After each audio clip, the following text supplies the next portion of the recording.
Hello mga viewers, so ipapakita ko sa inyo kung ano itsura ng park dito sa Hong Kong. So as usual dito sa video na ito is ito yung park dito sa Hong Kong. And nabigla nga ako ngayong Holy Week, nagpunta kami dito ng alaga ko. Wala talagang katao-tao. Siya lang talaga yung naglaro. So hello everyone, kung bago pa lang kayo dito, don't forget to like and subscribe. This is here again for another chismis. And for today, isasama ko kayo dito sa aming pinuntahan na park. Alam niyo ba dito sa Hong Kong, sa tuwing Holy Week sa atin, ito din ay walang trabaho yung mga amo dito. Kaya nga nagbabakasyon sila sa iba't ibang lugar. At isa na nga itong proof ngayon na wala ka talaga katao-tao ditong park na ito dahil mga tao nga nagpupunta sa vacation. 1 week yung vacation ng mga employer o yung mga taga dito sa Hong Kong, wala silang work. So yung pinuntahan pala natin ngayon is isang children park. Napakaganda talaga dito sa Hong Kong, napakaraming mga children park talaga.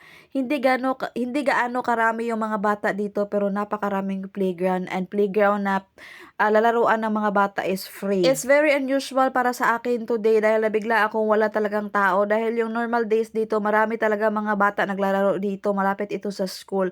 Kaya ngayon nabigla talaga ako, so habang naghihintay ka pwede kang umupo dito sa mga iba't ibang chair. Kaya ngayon lang maganda dito sa Hong Kong dahil binibigyan talaga nila ng mga mapaglaruan yung mga bata at kahit naman yung mga matatanda. So alam niyo ba yung mga park ng mga matatanda dito is merong mga exercise equipment na pwede kang mag-exercise for free.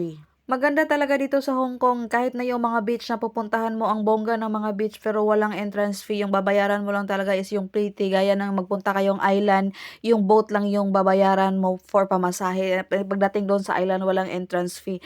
Almost everything here is free. At alam niyo ba kahit na mga park ng mga adult is meron mga exercise, marami kang pwedeng gawin na libre lang din. Sana ganito din sa Pilipinas pero wala akong nakitang mga magagandang park sa Pilipinas talaga gaya ng itong park na ito na for kids.